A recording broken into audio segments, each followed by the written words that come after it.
नमस्कार, मी शीतल आपल्या सर्वांचे मनपूर्वक स्वागत करत आहे। आज आपण मस्त अशी झणझणीत सुकट कशी बनवायची ते आपण पाहणार आहोत। सुकट आपल्या भारतामध्ये वेगवेगळ्या पद्धतीने बनवले जाते आणि त्याला वेगवेगळी नावे देखील आहेत। पण आजची ही सुकट आहे ती एकदम मस्त कुरकुरीत आणि झणझणीत आपण करणार आहोत। चला तर मग पटकन रेसिपीला सुरुवात करूयात।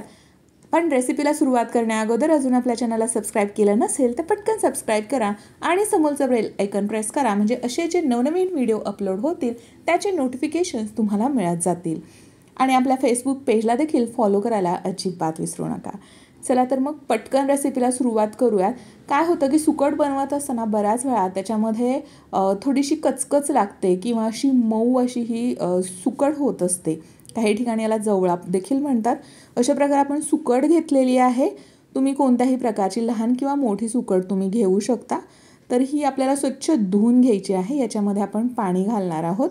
साधारण आपल्याला 3 ते 4 पाण्याने ही सुकट स्वच्छ धुवून घ्यायची आहे आणि ती कशा प्रकारे धुवायची आहे ते मी इथे दाखवत आहे। याच्यामध्ये पाणी घालायचं आहे आणि पाणी घातल्यानंतर अशा प्रकारे थोडीशी चोळून घ्यायची आहे आणि चोळून घेतल्यानंतर अगदी वरच्या वरती सुकट आपल्याला काढून घ्यायची आहे, म्हणजे खाली माती किंवा त्याच्यामध्ये जे दगड आहेत ते खाली राहतात। अशा प्रकारे थोडी थोडी आपण ही सुकट काढून घेणार आहोत। अगदी वरच्या वर काढून घ्यायची आहे।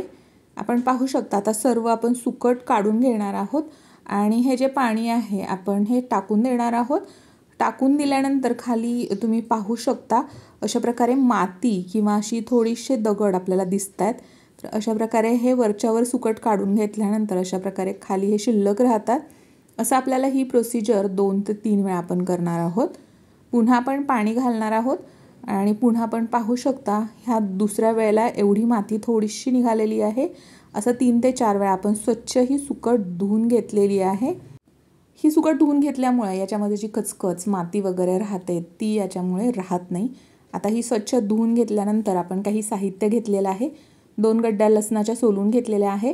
थोडीशी कोथिंबीर घेतलेली आहे निवडून स्वच्छ। आवडीप्रमाणे हिरव्या मिरच्या घ्यायच्या आहेत आणि 3 मध्यम आकाराचे कांदे बारीक चिरून घेतलेले आहेत। याच्यामध्ये भरपूर कांदा वापरणार आहे, त्याच्यामुळे या सुकट ला चव खूप मस्त येणार आहे। मिरची आवडीप्रमाणे कमी जास्त तुम्ही करू शकता। आता जी स्वच्छ आपण धुवून सुकट घेतलेली आहे ती एका पॅनवरती आपण थोडीशी भाजून घेणार आहोत। मंद आचेवरती छान भाजून घ्यायची आहे। 2 चमचे तेल घातलेलं आहे। गरज लागली तर अजून थोडंसं तेल अजून ॲड करू शकता। आता ही छान आपण मिक्स करून घेणार आहोत। ही धुवून घेतल्यामुळे आपल्याला थोडासा भाजायला वेळ लागणार आहे।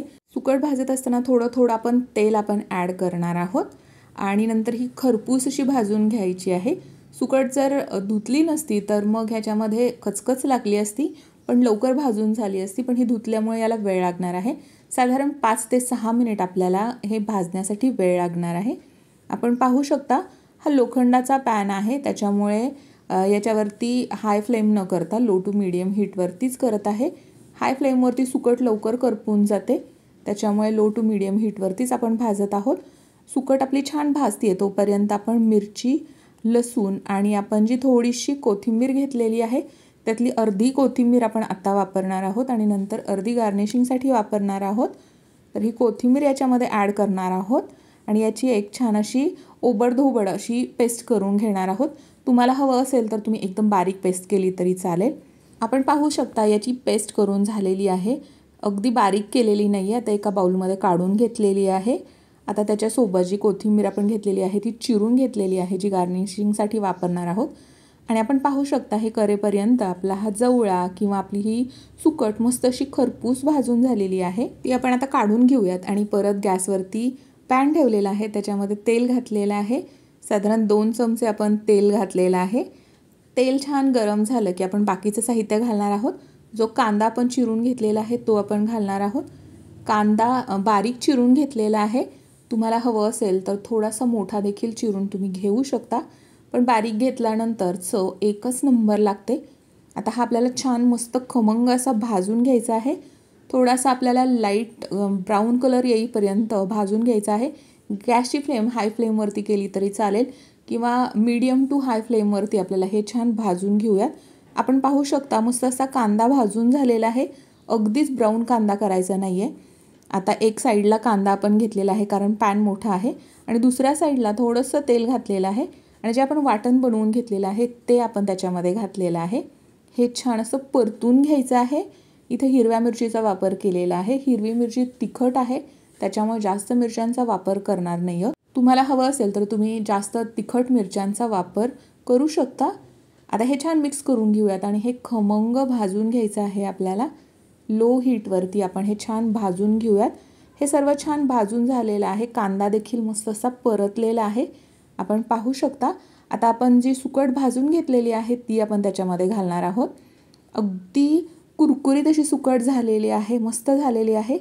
हे मिक्स करून घेऊयात छान आणि अगदी गॅसची फ्लेम लो टू मीडियम हीटवरतीच ठेवायची आहे. आणि हे सर्व मिक्स झालेलं आहे आणि आपली ही सुकट देखील रेडी झालेली आहे. आता त्याच्यामध्ये जी गार्निशिंगसाठी कोथिंबीर घेतलेली आहे ती आपण घालणार आहोत. कोथिंबीर घालून सर्व छान मिक्स करून घेऊयात. हे सर्व मिक्स झालेलं आहे आणि आपण पाहू शकता मस्त अशी सुकट आपली तयार झालेली आहे. याच्यामध्ये तुम्ही आवडीप्रमाणे मीठ ॲड करू शकता, पण मीठ घालत असताना फक्त प्रिकॉशन घ्यायची की सुकट थोडीशी खारट असते, त्यामुळे मीठ अंदाजाने थोडंसं कमी घालायचं आहे. अशा प्रकारे आपण पाहू शकता मस्त अशी आपली ही सुकट रेडी झालेली आहे. अगदी 5 ते 7 मिनटात छान भाजून झाली की आपली मस्त ही सुकट तयार होते. आता ही आपली सुकट जेवणाच्या अगोदर मस्त गरमागरम सुकट बाजरीची भाकरी, ज्वारीची भाकरी किंवा तांदळाची भाकरीसोबत एकच नंबर लागते. तुम्ही अशा प्रकारे सुकट नक्की बनवून पहा आणि आजची ही रेसिपी तुम्हाला कशी वाटली हे कमेंटमध्ये जरूर सांगा. आणि सुकटला तुमच्या भागामध्ये आणखी काय म्हणतात हे देखील नाव कमेंटमध्ये सांगायला अजिबात विसरू नका, कारण आपल्या इथे वेगवेगळ्या भागांमध्ये वेगवेगळ्या नावाने सुकट ओळखली जाते. तुम्ही याला काय म्हणता हे कमेंटमध्ये नक्की सांगा. चला तर मग आजची रेसिपी आवडल्यास आपल्या चॅनलला लाईक, शेअर आणि सबस्क्राईब करायला अजिबात विसरू नका. तुमच्या फ्रेंड्स आणि फॅमिलीमध्ये या रेसिपी शेअर करायला अजिबात विसरू नका. चला तर मग भेटूयात पुन्हा एकदा नवीन रेसिपीमध्ये. धन्यवाद.